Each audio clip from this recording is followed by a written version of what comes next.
America जो मनमानी करता है उस पर लगाम कैसे लगाई जाए? अमेरिका जिसकी टेंशन अब बढ़ी हुई है इन तस्वीरों को देखकर, वो टेंशन और कैसे बढ़ाई जाए? अमेरिका की मनमानी को या एक तरफा लीडरशिप को कैसे रोका जाए? इसका हल इन फोरम से निकाला जा रहा है। और जब पुतिन और प्रधानमंत्री नरेंद्र मोदी एक टेबल पर होते हैं, बायलैटरल टॉक होती है, तो किस जेस्चर में बात की जाती है, कैसे अपने विचार साझा किए जाते हैं और प्रधानमंत्री कैसे बताते हैं कि कठिन से कठिन परिस्थितियों में दोनों देश मिलकर साथ चले हैं? एक बार फिर आपको सुनवाते हैं।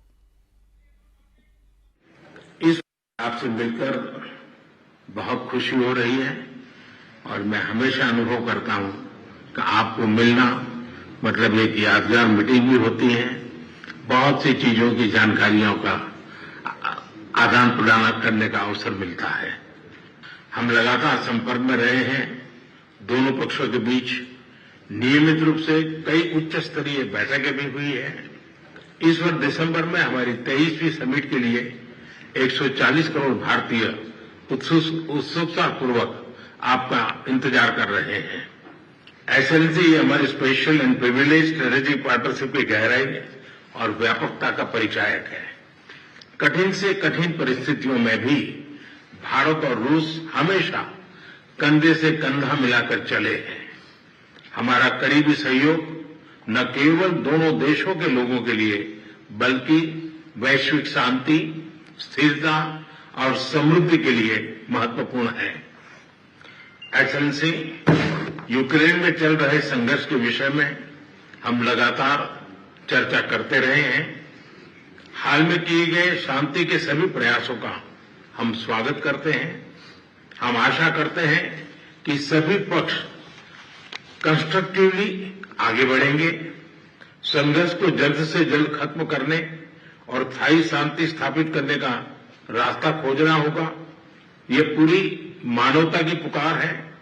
एक्सेलेंसी, एक बार फिर आपका मैं हृदय से बहुत बहुत धन्यवाद करता हूं और मैं हमेशा अनुभव करता हूं कि आपको मिलना मतलब एक यादगार मीटिंग भी होती है, बहुत सी चीजों की जानकारियों का आदान प्रदान करने का अवसर मिलता है।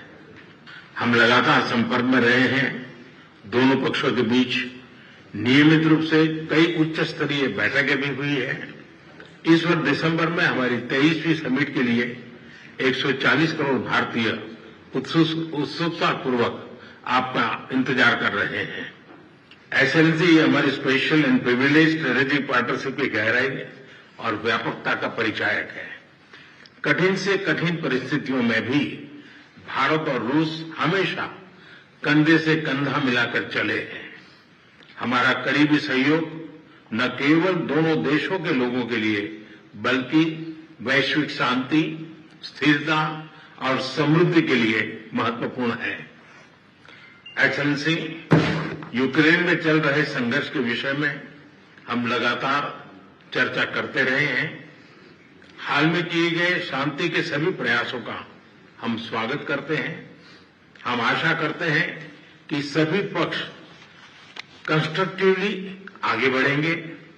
संघर्ष को जल्द से जल्द खत्म करने और स्थायी शांति स्थापित करने का रास्ता खोजना होगा। ये पूरी मानवता की पुकार है। एक्सेलेंसी, एक बार फिर आपका मैं हृदय से बहुत बहुत धन्यवाद करता हूँ। двустороннего сотрудничества в различных областях।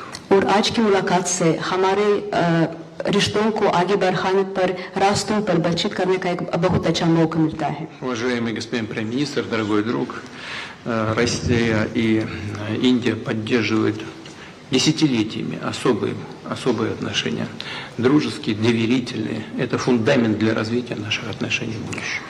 आदरणीय प्रधानमंत्री जी, प्रिय दोस्त, रूस और भारत के बीच बहुत विश्वसनीय रिश्ते बने हुए हैं। इस सिद्धांतों पर वे विकसित हो रहे हैं। И эти отношения носят абсолютно внепартийный характер, поддерживаются подавляющим большинством народов наших стран. और ये किसी से पार्टी या राजनीति पर आधारित नहीं है। लोग, हमारे दो देशों के लोग इस रिश्तों का समर्थन करते हैं। Спасибо. धन्यवाद। तो दोनों ही देशों के राष्ट्रीय अध्यक्ष गर्मजोशी के साथ मिलते हैं और जब बायलैटरल टॉक होती है तो दोनों एक दूसरे की महत्वता बताते हैं। प्रधानमंत्री कहते हैं कि कठिन से कठिन परिस्थितियों में रूस और भारत कंधे से कंधा मिलाकर चले हैं, तो पीएम ये भी दोहराते हैं कि रूस और यूक्रेन के बीच में जो शांति वार्ता हुई, जो प्रयास हुए, उसका हम स्वागत करते हैं और आगे भी ये कोशिश करेंगे कि इन संघर्षों पर विराम लगे, ये संघर्ष खत्म हो जाए। इसके लिए कंस्ट्रक्टिव जो कदम है वो तमाम देशों को उठाने होंगे। तो व्लादिमीर पुतिन भी ये कहते हैं कि उन्हें मोदी से मुलाकात करके बड़ा अच्छा लग रहा है। एक बात और, शब्दों का चयन जिस तरीके से इस कूटनीति में किया जा रहा है विजय लक्ष्मी, वो भी काफी महत्वपूर्ण है, वो भी पूरी दुनिया को संदेश दे रहा है। पीएम कठिन से कठिन परिस्थितियों की याद दिलाते हैं तो व्लादिमीर पुतिन मेरे प्रिय दोस्त कहकर प्रधानमंत्री नरेंद्र मोदी को संबोधित कर रहे हैं। ये बता रहा है कि रिश्ते और भी ज्यादा गहरे हो रहे हैं।